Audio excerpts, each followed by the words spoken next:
Api hijau melengkung di langit. Gelombang distorsi muncul di udara dimanapun seseorang melihat. Panas yang luar biasa menyebar ke udara dan ditransmisikan, menutupi seluruh akademi di dalamnya. Banyak tatapan dari tanah tercengang saat mereka menyaksikan nyala api berwarna hijau yang melengkung seperti padang rumput yang terbakar. Mereka tidak bisa membantu tetapi menyeka keringat dingin mereka.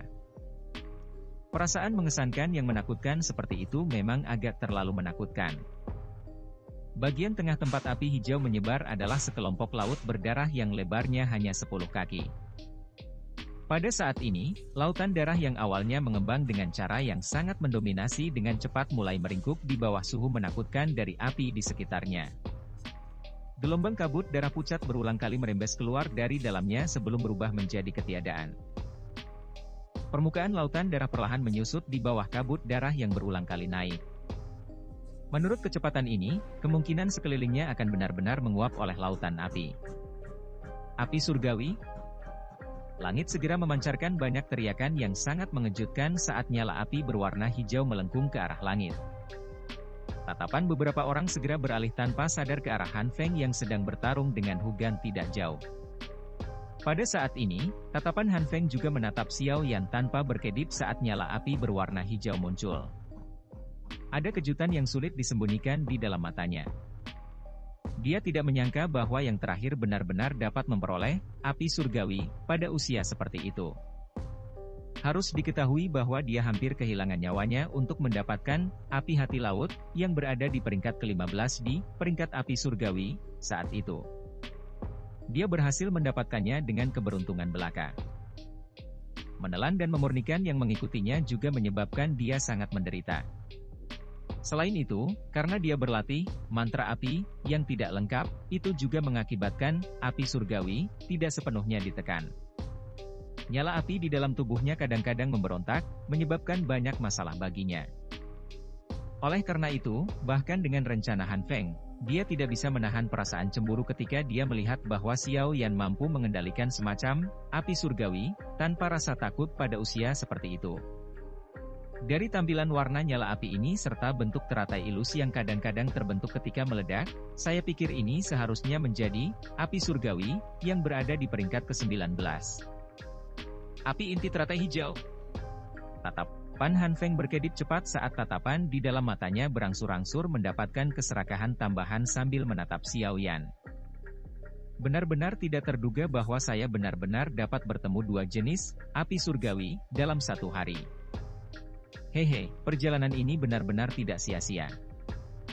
Jika saya bisa mendapatkan dua jenis api surgawi ini dan berhasil menelannya dengan mantra api yang tidak lengkap, kekuatan saya pasti akan melonjak. Pada saat itu, saya pikir lelaki tua dari Akademi Jianan tidak akan bisa berurusan dengan saya bahkan jika dia kembali. Senyum dingin dan fanatisme muncul di sudut mulut Han Feng saat pikiran ini melintas di dalam hatinya. Tapi meskipun anak kecil ini masih muda, kendalinya atas nyala api tampaknya sangat besar. Lautan api yang begitu besar adalah sesuatu yang bahkan saya saat ini hampir tidak bisa menggunakannya. Namun, dia bisa menggunakannya sesuka hatinya. Sepertinya tidak akan mudah untuk merebut api surgawi dari tangannya.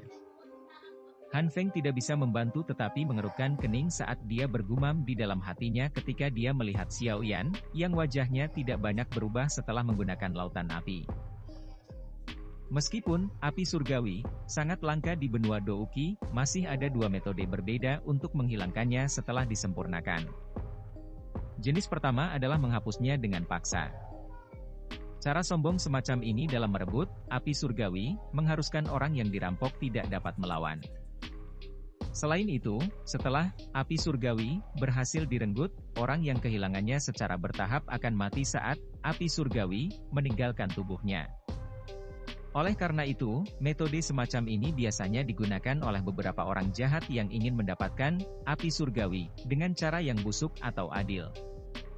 Tipe kedua adalah mewarisi api surgawi semacam ini. Warisan juga mengharuskan seseorang untuk membayar harga yang lumayan. Misalnya, Sumber, Skyfire Trimysterious Change, yang dipraktikkan Xiaoyan, Burning Flame Valley, yang terkenal dari cara mereka bermain api, memiliki semacam api surgawi yang diwarisi. Jenis api surgawi ini adalah sesuatu yang hanya berhak diwarisi oleh pemimpin lembah. Mereka mewariskannya dari satu generasi ke generasi lain dengan cara ini, dan ini menjadi ukuran perlindungan terkuat dari sekte tersebut. Namun, setelah warisan semacam ini, ketika pemimpin sebelumnya menyerahkannya kepada pemimpin berikutnya, kekuatan yang pertama akan menurun lebih dari setengahnya. Jika seseorang tidak berhati-hati, bahkan ada kemungkinan nyawanya terancam. Masalah semacam ini pada dasarnya adalah sesuatu yang tidak biasa selama warisan di Burning Flame Valley. Kedua metode untuk mentransfer api surgawi ini biasa digunakan di benua itu. Sebagian besar ahli yang kekuatannya telah mencapai tingkat tertentu akan dapat mengetahui sedikit tentangnya. Mengingat kekuatan Han Feng, dia secara alami memiliki kualifikasi untuk mengetahuinya. Selain itu, saat itu, dia juga mengadopsi pemikiran serakah untuk merebut api surgawi ketika dia menyerang Yao Lao. Namun, dia tidak berakhir dengan keinginannya karena kewaspadaan Yao Lao. Xiao yang di kejauhan secara alami tidak menyadari bahwa seseorang benar-benar mengingatnya setelah hanya menampilkan sedikit api surgawi. Ada cukup banyak orang yang tahu tentang dia yang memiliki api surgawi selama beberapa tahun ini. Ketika dia masih di Kekaisaran Jia Ma, bahkan orang-orang di Asosiasi Alkemis dan Raja Pilgu tahu tentang itu. Namun, hampir tidak ada orang yang berpikir untuk merebutnya. Salah satu alasannya adalah karena orang-orang yang memiliki api surgawi sangat sulit untuk dihadapi.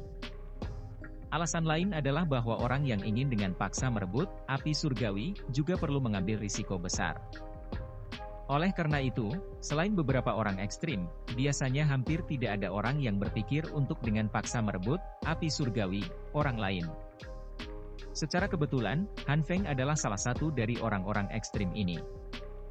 Dia mampu menggunakan cara apapun, adil atau busuk, untuk mendapatkan kekuatan, dan bahkan mampu melakukan tindakan keterlaluan seperti membunuh gurunya tanpa merasa menyesal. Namun, Xiaoyan saat ini tidak punya waktu untuk mengamati orang yang memiliki niat jahat ini. Perhatiannya saat ini ditempatkan sepenuhnya pada lawannya, Fen Lao. Gugusan darah yang lebarnya lebih dari 10 kaki itu tampak seperti batu dalam gelombang yang bergolak di dalam lautan api besar berwarna hijau. Itu terus-menerus menghadapi bahaya kehancuran total. Fen Lao merasakan suhu panas di sekitarnya dari dalam lautan darah. Ekspresinya berubah sangat jelek. Dia mungkin tahu bahwa api surgawi, lawan memiliki pengekangan tertentu di lautan darahnya, tetapi dia tidak menyangka bahwa apa yang disebut pengekangan sebenarnya sedemikian rupa. Di bawah lautan api di sekitarnya, energi tajam, gelap, dan dingin di dalam lautan darah telah benar-benar kehilangan efeknya. Ukuran lautan darah juga perlahan menyusut di bawah pembakaran dengan suhu seperti ini. Menurut kecepatan ini, kemungkinan tidak dapat bertahan terlalu lama. Ini. Fen Lao mengatupkan giginya dan memarahi dengan cara yang mengancam. Dia mengangkat matanya dan tatapannya melewati nyala api sebelum akhirnya berhenti pada pemuda kurus yang tergantung di udara tidak jauh. Sudut mulutnya bergerak-gerak sedikit. Tidak terduga bahwa dengan posisi dan reputasinya yang menonjol di dalam wilayah sudut hitam, dia benar-benar berakhir dalam keadaan tak berdaya oleh pemuda yang masih basah di belakang telinga ini. Ini merupakan pukulan yang cukup berat baginya. Jika saya kalah dari orang seperti ini, kemungkinan saya akan ditertawakan sampai mati oleh orang-orang di wilayah sudut hitam. Fen Lao mengatupkan giginya dengan kejam dan tiba-tiba membentuk beberapa segel di tangannya. Segera, lautan darah yang terus menyusut setelah dikelilingi oleh api hijau, tiba-tiba mulai melonjak intens sebelum ditarik dengan cepat. Transformasi darah. Saat darah memasuki tubuhnya, lautan darah yang menyebar di sekitar tempat itu dengan cepat menjadi lebih tipis. Sepasang mata milik Fen Lao itu juga perlahan menjadi merah darah. Selain itu, sepasang tangannya yang keriput juga semakin putih. Ujung salah satu jarinya anehnya mendapatkan kuku berwarna darah yang tajam. Sama seperti pisau yang sangat tajam, ia memantulkan kilatan gelap dan dingin di bawah sinar matahari. Punggung Venlau bergetar sedikit, dan aura berdarah menyembur keluar sebelum menutupi sayap berwarna darah di punggungnya. Sayap Douki itu segera mengepak, dan sesaat kemudian, transformasi terjadi. Sekilas, mereka menjadi lebih panjang dan asing. Samar-samar orang bisa melihat bahwa itu muncul seperti penggabungan sayap milik burung dan kelelawar. Setelah benang terakhir aura berdarah memasuki tubuh Venlau, lautan darah yang menyebar akhirnya menghilang sepenuhnya. Tubuh ia sekali lagi muncul di depan mata Xiao Yan.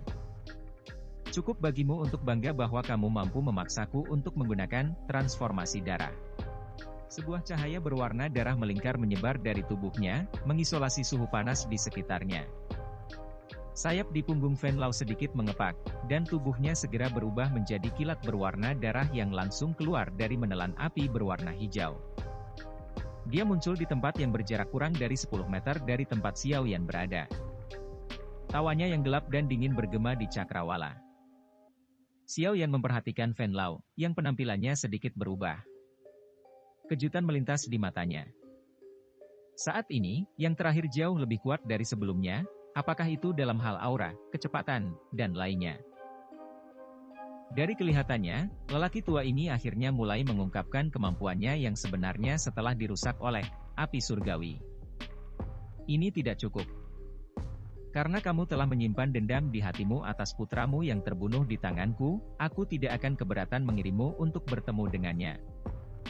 Xiao Yan merentangkan tangannya dan menertawakan Venlau. Tawa itu sangat keras dan tajam ketika mendarat di telinga Venlau, menyebabkan wajahnya yang dingin dan gelap dapat membekukan jantung dan paru-paru seseorang. Xiao Yan melambaikan lengan bajunya saat dia berbicara. Segera, nyala api berwarna hijau yang menutupi langit bergoyang dengan cepat. Akhirnya, sekali lagi diaglomerasi menjadi dua ular api panjang berwarna giok yang merayap ke depan dan ke belakang. Mereka mengikuti jari-jarinya, dan masuk ke dalam tubuhnya. Kekuatan spiritual yang habis ketika mengendalikan nyala api yang begitu besar cukup signifikan. Jika bukan karena dukungan kekuatan Yao Lao, Xiao Yan tidak akan bisa menggunakan apa yang dia lakukan sebelumnya bahkan jika dia menggunakan semua kekuatannya.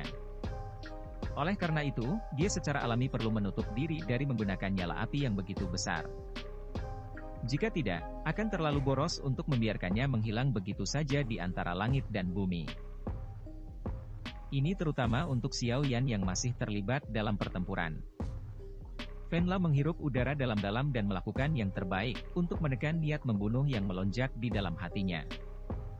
Tatapannya seperti pisau tajam saat menatap tajam ke arah Xiao Yan yang tersenyum dengan saksama. Sesaat kemudian, mulutnya mengeluarkan tawa mendesis yang mengerikan. Matanya yang merah darah tiba-tiba melebar, dan raungan seperti guntur akhirnya membawa kemarahan dan niat membunuh yang tak tertandingi saat dipancarkan. Anak kecil. Jika aku tidak mencabik-cabikmu menjadi 1000 keping, melucuti tulangmu, dan mencabut ligamenmu, aku mungkin juga bunuh diri di tempat. Xiao Yan hanya tersenyum ketika dihadapkan dengan niat membunuh Venlau yang mengejutkan dan jumlah tatapan tertegun yang tak terhitung jumlahnya dari bawah. Kata-katanya yang lembut benar-benar menyebabkan Venlau yang seperti tong mesiu meledak. Kalau begitu, kamu harus pergi dan mati, anjing tua. Tawa lembut dan dingin Xiao Yan seperti melemparkan baskom berisi air dingin ke dalam minyak. Segera, gelombang douki agung berwarna merah darah muncul ke segala arah dari dalam tubuh Venlau yang tampak ganas.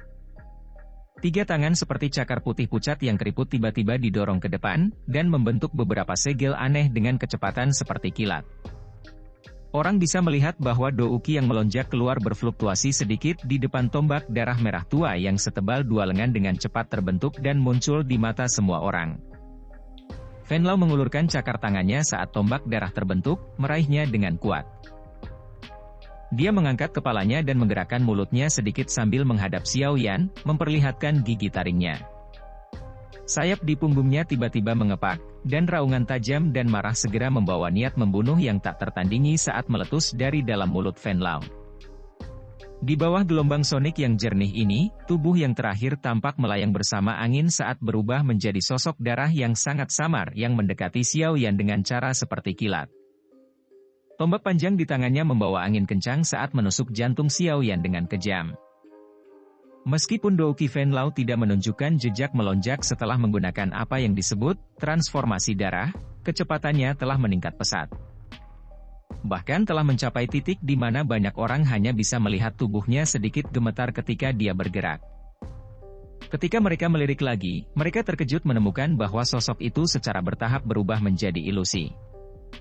Jelas, ini adalah sesuatu yang hanya akan tertinggal ketika kecepatan seseorang mencapai tingkat tertentu. Xiao Yan hampir tidak bisa meninggalkan bayangan di masa lalu setelah menggunakan gerakan 3000 petir. Namun, bayangan itu jelas tidak ada bandingannya dengan yang diciptakan Venlau. Tentu saja, kondisi Xiao Yan hanya memiliki kekuatan kelas Douling. Mampu menciptakan bayangan yang bahkan seorang ahli biasa Douang mengalami kesulitan besar untuk menciptakan sudah cukup baginya untuk dibanggakan. Kecepatan yang ditampilkan Venlau menyebabkan banyak orang merasa sangat terkejut di dalam hati mereka. Namun, Xiao Yan, yang menghadapnya, memiliki wajah yang tidak terlihat tergerak. Matanya yang hitam pekat memantulkan cahaya berwarna darah yang dengan cepat mengembang. Detik berikutnya, cahaya berwarna darah tiba-tiba berubah menjadi wajah buas.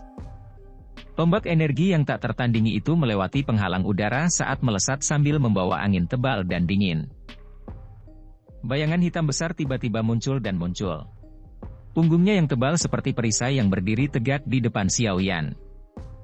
Tombak berdarah itu dengan kuat menekannya. Segera, angin seperti angin kencang bertiup kencang. Kekuatan angin itu sedemikian rupa sehingga bahkan membawa suara guntur yang samar. Sayap di punggung Xiao Yan mengepak saat dia mundur 2 langkah. Tangannya bergetar saat dia benar-benar memblokir serangan Venlau yang menahan amarah Venlau. Tatapan Xiao Yan sedikit terangkat. Itu melewati penguasa Xuan berat dan melihat wajah Venlau yang gelap, dingin, dan buas. Mata yang terakhir memancarkan niat membunuh dan darah yang tak tertandingi. Bocah kecil. Aku ingin membuat lubang darah yang tak terhitung jumlahnya di tubuhmu. Venlau tertawa dengan cara yang biadab dan menyeramkan. Tangan yang memegang tombak darah tiba-tiba memutar dan memindahkan tombak darah menjauh dari penguasa Xuan. Itu segera membawa busur bercahaya merah darah saat sekali lagi menembus ke depan. Saat ini kamu masih belum memiliki kualifikasi itu. Xiao Yan tersenyum. Seutas cahaya perak tiba-tiba melintas dan muncul dengan cara seperti kilat. Tubuhnya bergerak dan segera melompat menjauh dari tombak darah dengan cara seperti hantu. Api hijau yang mengandung panas besar berlama-lama di atas jari-jarinya yang terkepal saat mereka menabrak wajah Venlau. Venlau juga menjadi sangat marah saat berhadapan dengan Xiao Yan, yang licin dan lincah. Aura darah serupa menempel di tangan kanannya, dan kukunya yang tajam seperti pisau dijentikkan dengan lembut. Seseorang hanya bisa mendengar sedikit suara, "Ci", seolah-olah ruang telah terkoyak saat ini. Kelima jari itu ditekan menjadi satu, menjadi seperti pedang berdarah tajam yang menembus tinju Xiao Yan. Angin kencang yang kencang seperti pisau tajam. Suara pisau tajam yang memotong kertas tipis menyebabkan tubuh seseorang meluap dengan rasa dingin tertentu. Xiao Yan sedikit mengernyit saat dia merasakan kekuatan tajam yang terkandung di dalam kuku Venlau yang agak aneh. Dari suaranya, tingkat ketajaman kuku ini kemungkinan tidak lebih lemah dari tombak berdarah. Tabrakan langsung antara paku itu tinju fisiknya sangat tidak menguntungkan baginya. Pikiran ini dengan cepat melintas di dalam hatinya. Dalam sepersekian detik, lengan Xiao Yan tiba-tiba bergetar, dan nyala api berwarna hijau yang menutupi tinjunya tiba-tiba meninggalkan tangannya, berubah menjadi bola api berwarna hijau yang melesat ke arah Venlau. Bola api yang meninggalkan tangannya seperti bola meriam yang baru saja meninggalkan cangkangnya. Saat ia melesat, suhu yang ditekan sebelumnya benar-benar meletus. Warnanya segera menjadi jauh lebih dalam. Beberapa lipatan bahkan muncul di ruang di mana bola api melewatinya, muncul seperti langit gurun. Itu menjadi ilusi karena distorsi. Perubahan dalam serangan Xiao Yan hanya dalam sepersekian detik. Oleh karena itu, pada saat Venlau merasakannya, nyala api berwarna hijau tua telah mencapainya. Suhu panas masih berhasil menyebabkan kulitnya merasakan gelombang rasa sakit yang membakar meskipun diisolasi oleh penutup Douki. Sudah tidak mungkin untuk menghindar pada jarak seperti itu. Oleh karena itu, Fen Lao tidak mundur sedikit pun. Gelombang Douqi berwarna darah yang kuat mengalir keluar dari pori-pori kulitnya. Segera, cahaya berwarna darah menggumpal dan terbentuk di telapak tangannya. Meledak. Tubuh Xiao Yan melintas dan mundur. Dia menatap bola api hijau tua yang berada di dekat Fen Lao. Sebuah suara yang jelas tiba-tiba dipancarkan saat mulutnya bergerak. Cahaya yang kuat meletus dari bola api saat suaranya terdengar. Segera, suara keras tiba-tiba bergema di langit. Api panas melengkung ke segala arah dari titik ledakan. Lengan baju Xiao Yan melambai dan riak panas yang menyebar ke depannya berserakan. Matanya menyipit saat dia melihat gelombang api menyebar. Dalam hatinya, dia jelas tahu bahwa serangan dengan kekuatan seperti itu tidak akan mampu melukai orang yang kuat seperti Fen Lao. Saat Xiao Yan melihat, pilar cahaya berwarna darah tiba-tiba melesat dan menyebar dari gelombang api. Tubuh Fen Lao perlahan melayang dari dalam pilar cahaya. Pada saat ini, ekspresinya masih ganas. Tangan kanannya mengangkat tombak berdarah tajam tinggi-tinggi sementara tubuhnya setengah berputar, mengadopsi sikap melempar. Douqi berwarna darah yang menyebar ke seluruh tubuhnya juga tampaknya telah menemukan kekuatan hisap saat mengalir tanpa henti ke tombak darah. Warna tombak darah semakin gelap setelah sejumlah besar Douqi dituangkan. Sesaat kemudian, tampaknya menjadi seperti darah segar yang mengeras. Bau darahnya semakin pekat, dan busur cahaya berwarna darah memancarkan kelompok dingin dan cerah kemanapun ia lewat. Tombak tajam itu sepertinya memiliki kekuatan untuk menembus semua pertahanan. Ekspresi Xiao Yan berangsur-angsur menjadi serius saat tombak berwarna darah itu menggumpal. Dia dapat dengan jelas merasakan bahwa serangan Fen Lao kali ini benar-benar telah mencapai titik di mana dia telah berusaha maksimal. Serangan yang mengandung kekuatan penuh Dou Huang sudah cukup untuk menghancurkan puncak gunung. Oleh karena itu, bahkan dengan dukungan Yao Lao, Xiao Yan masih tidak berani merasa diremehkan sedikit pun untuk itu. Penguasa Xuan berat di tangan Xiao Yan perlahan diangkat. Gelombang api hijau yang kuat Douqi melonjak keluar dari dalam tubuhnya sebelum dituangkan tanpa henti ke dalamnya. Kedua orang di langit yang terpisah kurang dari 100 meter ini telah turun ke dalam keheningan yang tidak biasa pada saat ini. Namun, semua orang tahu bahwa di bawah keheningan ini ada badai menakutkan yang terkandung di dalamnya. Selain itu, pelepasan badai ini terjadi di saat berikutnya. Tombak berdarah di tangan Fen Lao akhirnya menghentikan penyerapan Douqi di bawah tatapan kaget dari sejumlah orang yang tak terhitung jumlahnya. Pada saat ini, tombak darah itu berputar sedikit, dan sebenarnya mampu menciptakan riak di ruang angkasa.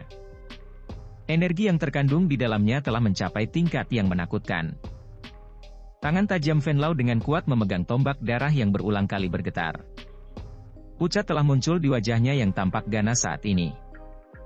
Mata merah darah itu menatap tajam ke arah Xiao Yan sementara tawa aneh terdengar di langit, bocah kecil. Semuanya sudah berakhir. Tawa aneh baru saja terdengar ketika Fen Lao berhenti memberi Xiao Yan waktu ekstra untuk mengumpulkan Douqi. Lengannya tiba-tiba bergetar, dan tombak darah yang berisi semua kekuatannya meninggalkannya. Pemakan bodhisattva darah besar. Jumlah orang yang tak terhitung jumlahnya di bawah tiba-tiba merasakan aroma berdarah yang sangat padat menerkam saat tombak darah meninggalkan tangannya. Semua orang merasa seolah-olah mereka berada di jurang meskipun berada di bawah cahaya matahari yang terik.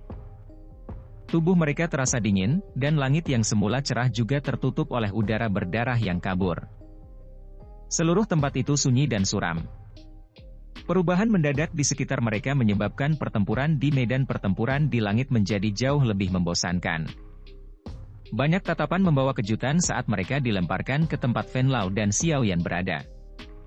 Ini terutama ketika semua orang melihat tombak panjang berwarna darah yang lolos dari tangan Fen Lao.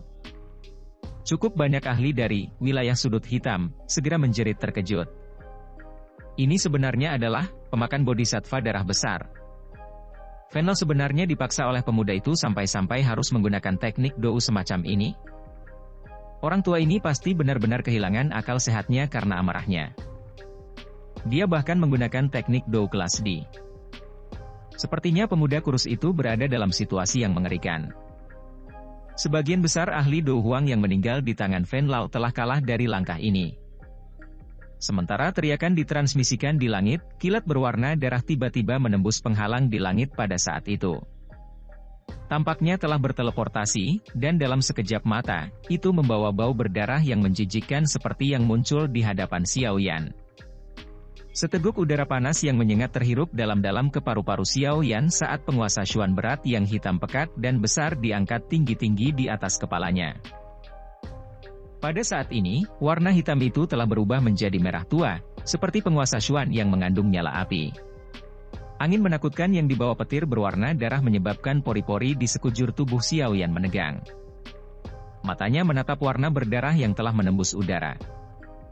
Sesaat kemudian, teriakan tajam dan keras dipancarkan dan penguasa Xuan itu segera menebas dengan marah. Postur itu seolah-olah dia ingin membagi tanah. Tsunami pemecah api. Pilar energi berwarna hijau yang panjangnya lebih dari 100 kaki langsung ditembakkan dari penguasa Xuan berat saat teriakan dingin dan tajam dipancarkan. Udara berulang kali bergetar dan pecah, membentuk distorsi kemanapun ia lewat, seperti kaca yang pecah. Di bawah sejumlah tatapan yang tak terhitung jumlahnya yang mengandung berbagai jenis emosi, pilar energi berwarna hijau muncul sesaat sebelum bertabrakan dengan warna darah seperti meteorit. Tabrakan itu menyebabkan warna langit berubah. Pada saat ini, ledakan yang benar-benar hebat dan menakutkan tiba-tiba terjadi.